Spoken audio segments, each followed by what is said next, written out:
राम जन्मभूमि पर आने वाले 5 अगस्त को राम मंदिर का शिलान्यास होना है। ऐसे में अब अहम सवाल ये उठता है कि आखिर बीजेपी राम मंदिर निर्माण के लिए जिन्होंने अपने प्राणों की आहुति दे दी, क्या उनके परिवार के सदस्यों को आमंत्रित करेगी या नहीं। नमस्कार, मैं आशीष शुक्ला और आप देख रहे हैं हमारा YouTube channel journalist Ashish Shukla. जैसा कि हम सभी जानते हैं कि हमारे सनातन धर्म में मर्यादा पुरुषोत्तम श्री राम का ओहदा काफी ऊंचा है, लेकिन बीजेपी को छोड़कर आज तक कोई भी राजनीतिक पार्टियां कभी भी राम जन्मभूमि पर उस मंदिर निर्माण के लिए कोई भी पार्टियां आगे नहीं आई। और तो और 30 अक्टूबर सन 1990 में उस समय सूबे के हमारे मुखिया मुलायम सिंह यादव थे, जिन्होंने कार सेवकों के ऊपर गोलियां बरसा दी, मात्र मुस्लिम वोट के लिए, मुस्लिम तुष्टीकरण के लिए।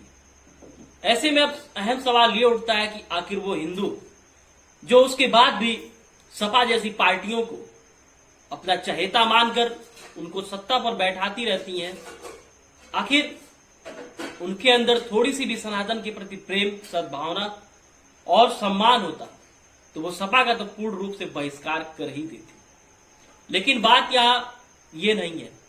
मुद्दा यहां ये है कि आखिर इतने वर्षों की कठोर तपस्या के बाद वो अहम तारीख आ ही गया कि जिस दिन राम मंदिर के लिए शिलान्यास होना है। कुछ दिनों में या फिर कुछ महीनों में हम देखेंगे कि रामलला जो अभी तक टेंट में विराजमान है, उनके लिए भी उनका एक अपना घर होगा, एक मंदिर होगा। वैसे कहें तो परमपिता तो सर्वव्यापी हैं, उनके लिए मंदिर की कोई आवश्यकता नहीं होती, कोई ढांचे की आवश्यकता नहीं होती। लेकिन हमारी मानसिक अवस्था ये है कि कहीं ना कहीं हम प्रभु के एक मूर्ति रूप में पूजा करते हैं और उनको चाहते हैं कि जैसे हमारा एक घरौंदा होता है, हमारा एक घर होता है, उसी तरीके से ईश्वर का भी एक घर हो। खैर, मैं बहुत बहुत धन्यवाद करना चाहूंगा उस समय के कार्यसेवकों को, उस समय के बीजेपी के तमाम बड़े लीडरों को, विश्व हिंदू परिषद, बजरंग दल के उन बड़े लीडरों को, जिनकी वजह से अब वो अहम दिन आने वाला है जिस दिन राम मंदिर निर्माण के लिए शिलान्यास होगा। मैं आज आप बात करने जा रहा हूं कोठारी बंधुओं की। आप सुने होंगे कोठारी बंधुओं का नाम। जब भी राम मंदिर का नाम आता है तो कोठारी बंधुओं का नाम जरूर आता है। आज मैं उनके इतिहास के बारे में कुछ आपको बताने जा रहा हूं। साल था 1990 और महीना था दिसंबर। पहले हफ्ते के एक दिन डाकिया आज के कोलकाता और तब के कलकत्ता के खेरत घोष लेन एक घर में पोस्ट कार्ड लेकर पहुंचता है। बकौल पूर्णिमा कोठारी चिट्ठी देख बिलक पड़ती है। उसमें माँ और बापा का ध्यान रखने को लिखा था। साथ ही कहा था कि चिंता मत करना, हम तुम्हारी शादी में जरूर आएंगे। यह पत्र था पूर्णिमा के भाई शरद कोठारी का, जो अपने बड़े भाई राम कुमार के साथ अयोध्या में 2 नवंबर को शहीद हो चुके थे। यह चिट्ठी शहादत के कुछ घंटे पहले लिखी हुई थी। 22 साल के राम कुमार और 20 साल के शरद कोतवाल कोलकाता में अपने घर के करीब बड़ा बाजार में राष्ट्रीय स्वयंसेवक संघ की शाखा में नियमित रूप से जाते थे। दोनों द्वितीय वर्ष प्रशिक्षित थे। कई अन्य स्वयंसेवकों की तरह ही राम और शरद ने भी विहिप की कार्य सेवा में शामिल होने का फैसला किया था। 20 अक्टूबर 1990 को उन्होंने अयोध्या जाने के अपने इरादे के बारे में पिता हीरालाल कोठारी को बताया। उसी साल दिसंबर के दूसरे सप्ताह में बहन पूर्णिमा की शादी तय हुई थी। पिता ने कहा, कम से कम एक भाई तो घर पर रुको ताकि शादी के इंतजाम हो सके, पर दोनों भाई इरादे से पीछे नहीं हटने वाले थे।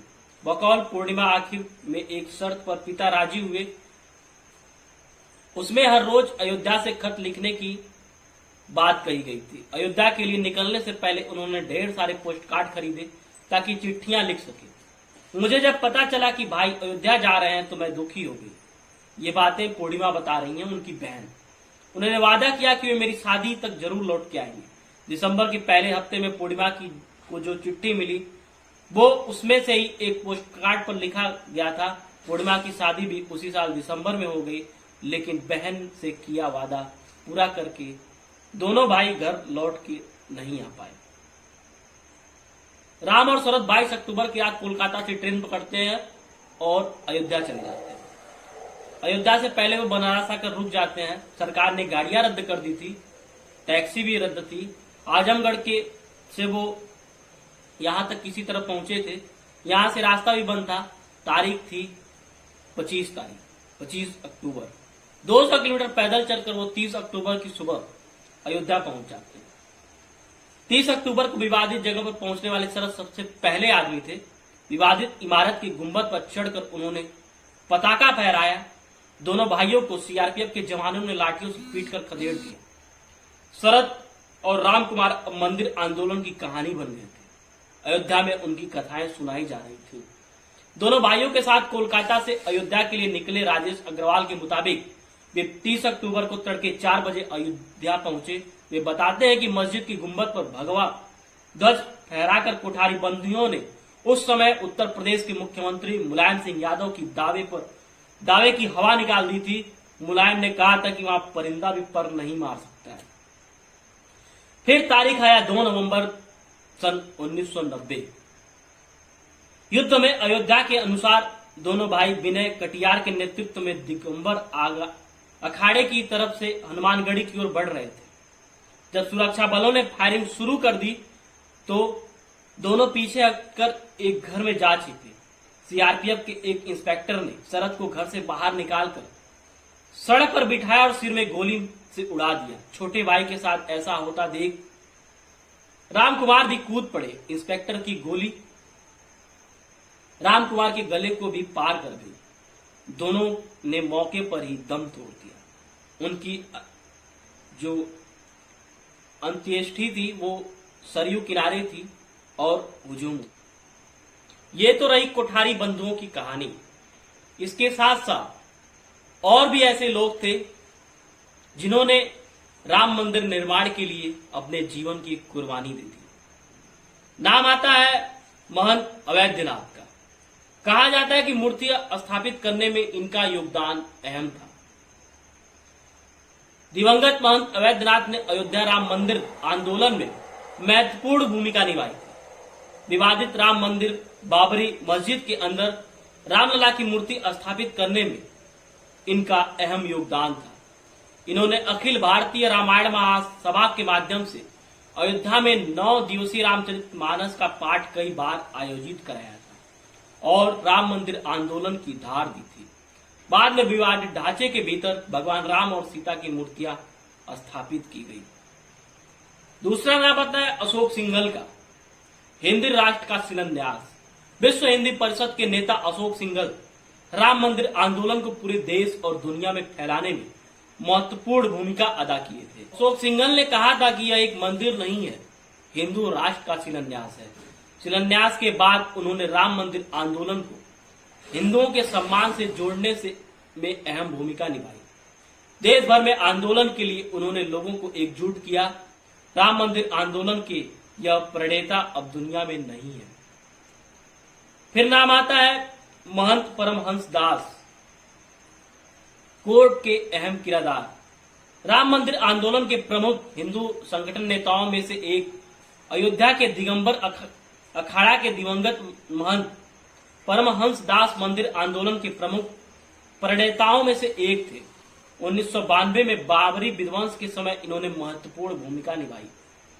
राम जन्मभूमि न्याय समिति के अध्यक्ष के रूप में यह मंदिर मामले को विभिन्न न्यायालयों में ले गए।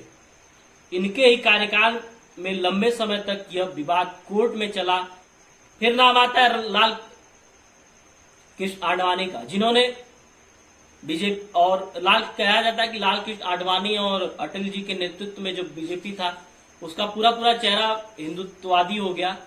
और बीजेपी का शुरू से ही एक ही प्रोपोगेंडा रहा है, एक ही विषय रहा है कि वो राम जन्म भूमि का निर्माण कराएगी, राम मंदिर का निर्माण कराएगी, जिसको लेकर वो रथ यात्रा भी निकाली। और जब 1990 में मुलायम सिंह की सरकार गिरी और फिर 1991 में पुनः चुनाव हुआ तो राम मंदिर के मुद्दे को लेकर बीजेपी का उत्तर प्रदेश में उस समय आगमन हुआ था। उस समय राजनीति में उत्तर प्रदेश के कह सकते कि बीजेपी की कमान संभाली, मुख्यमंत्री की कमान संभाली थी कल्याण सिंह ने, और 1 साल बाद ही कल्याण सिंह वो ऐसे शख्स थे जिन्होंने राम मंदिर के लिए अपनी गद्दी की कुर्बानी दे दी। शायद आज के समय में ऐसे राजनेता नहीं होंगे जो सनातन धर्म के लिए अपने कुर्सी की कुर्बानी दे देंगे। ये तो रही इतिहास राम मंदिर से जुड़ी है और विभिन्न पार्टियों की मनोदशा। बीजेपी को छोड़कर आज तक कोई भी राजनीतिक पार्टियां कभी भी राम मंदिर के पक्ष में न तो कभी कुछ बोली है, न तो कोई आवाज उठाई है। बात अगर करें मुस्लिमों के पक्ष में, बाबरी विध्वंस के पक्ष में, तो तमाम राजनीतिक पार्टियां बार बार उनके पक्ष में खड़ी हुई है। खैर, अब 5 अगस्त को अहम तारीख है जिस दिन मंदिर निर्माण के लिए शिलान्यास होगा, और हम उम्मीद करते हैं कि कुछ महीनों में मंदिर निर्माण कार्य पूरा भी हो जाएगा। तो ये कहीं ना कहीं हमारे धर्म के लिए, रामलला के लिए, मर्यादा पुरुषोत्तम श्री राम के लिए, हम सभी के लिए एक बड़ी खबर है। बड़ी खबर के साथ साथ ये हमारे धर्म से जुड़ी हुई चीज है, और अगर आप देखें तो हमारे सनातन की पहचान कहीं ना कहीं मर्यादा पुरुषोत्तम श्री राम से है।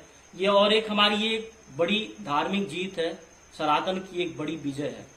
तो ऐसे में इस खबर को अधिक से अधिक फैलाएं, कमेंट बॉक्स में अपना राय सुझाव अवश्य दें, और अगर अभी तक चैनल को सब्सक्राइब नहीं किया तो सब्सक्राइब कर लें, और जो बराबर में बेल आइकन है उसे जरूर दबाएं।